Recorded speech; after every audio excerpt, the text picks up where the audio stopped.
Let us look at section 215 of the Income Tax Act 1950, now 1961. This is most essential.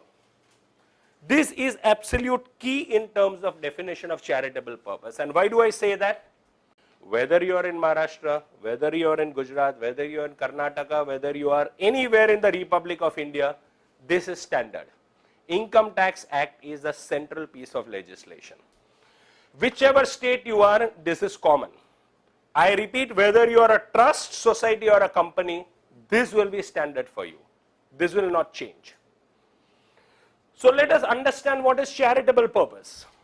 Income tax, central piece of legislation says, and it is defined under section 2 bracket 15 of the Income Tax Act 1961 as of the moment. Charitable purpose includes relief to the poor. It just talks still about relief of the poor. It's a very narrow form. So all of you who think that we are doing income generation, livelihoods and things like that, you are a little in gray area. They are still in relief mode. So be very careful when you are dealing with livelihoods and other such things. Education, now this is very interesting. Just the fact that you are imparting education is charitable purpose. Nowhere does the Act says free education. Nowhere does the Act says subsidized education. Education as an activity is charitable purpose, period. Medical relief, same thing. Nowhere does it say free medical relief, subsidized medical relief. Medical relief per se is charitable purpose, period. Then this was inserted a few years ago under amendment of the Income Tax Act. Preservation of environment including watersheds, forests and wildlife. Preservation of monuments or places or objects of artistic or historic interest. And the advancement of any other object of general public utility. This is the broad omnibus clause. Now until 1st April 1984, there used to be a qualifying line not involving the carrying on of any activity of profit. That line was deleted way back in 1st April 1984, which means if there is an activity of profit, that per se is not a problem.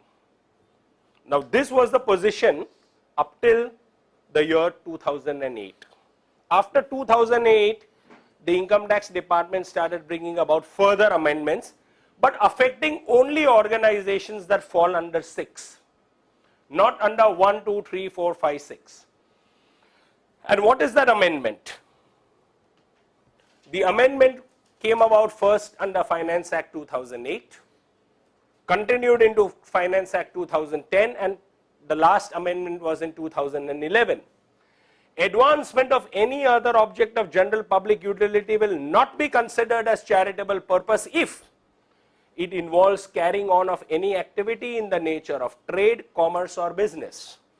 Any activity of rendering any service in relation to any trade, commerce or business for any fee, cess or other consideration. Aggregate value of receipts from such activity should not exceed 25 lakhs of rupees in any financial year. Until 2010, this was 10 lakhs. In the Finance Act 2011, it was enhanced to 25 lakhs. What does this mean? There are essentially 6 limbs to charitable purpose: relief of poverty, education, healthcare, environment, preservation of monuments, and any other object of general public utility. If you are in education, this does not affect you. If you are in medical relief, this does not affect you. Who is affected? Organizations that fit in that last category, any other object of general public utility. Classically, let us take of an organization such as my own, the Center for Advancement of Philanthropy. We are not into relief of poverty. We are not into education in the sense that the government understands, or medical. We provide services to the voluntary sector. We provide them advisory services, we provide them training, etc. Now, if in any given financial year, which begins 1st April and ends 31st March, if there is income that I am generating through fees, etc., and that crosses 25 lakhs of rupees, in that particular year, I lose my tax exemption. I am treated as an organization which is not for charitable purpose. I become what is called under income tax law an AOP, a simple association of persons to whom maximum marginal rate of tax applies. Period. This is what happens. So, if I have any business activity in any given year, as an organization under any other object of general public utility, I have to be careful that my income from business, trade or commerce, now obviously I wouldn't be in trade or in commerce, but any business income from an income tax point of view should not exceed 25 lakhs of rupees. If that happens, let us say in any given year, instead of 25 lakhs, let us say my organization makes 26 lakhs of rupees.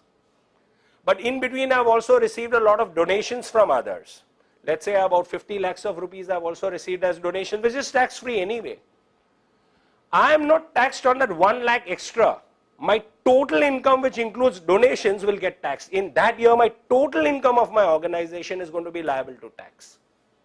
So that is the tragedy of this amendment. So if you are, I repeat, in education, that is fine. So let us say you are an educational institute, and first of all, you have to also realize what constitutes business income. Classically, a lot of organizations in this room are educational. Now, when you're promoting education, you need certain tools for education. So there are books, there may be audio-visual material which you may be producing on your own. No one forces you to give it free. So if you are selling books which are educational in nature, that's not your business income. It is part of your work.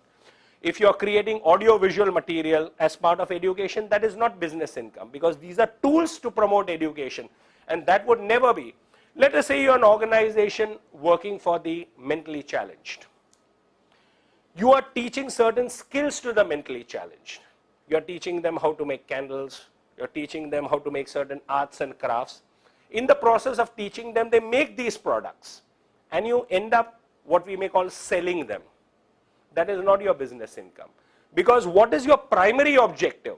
Vocational training, skills to the mentally challenged or the physically handicapped. And in the process of training them, incidentally or as a byproduct, products are coming out. That is not your business income. That is your way of telling the people outside that these are not disabled people, they are differently abled. That's what it is. That is the message, that even they may be mentally challenged, or they may be physically challenged, or they may have various forms of impairment, but they are just differently abled, and through our training, these are our products. This would not fit into business income. So that is something with regard to business income. So who is not affected? The amendment does not target all activities falling under advancement of any other object of general public utility. Only those which are commercial or supporting commerce are affected. Thus research, livelihoods, child labor, environment, women's rights, etc. are not covered, as these are not in the nature of commerce, trade or industry.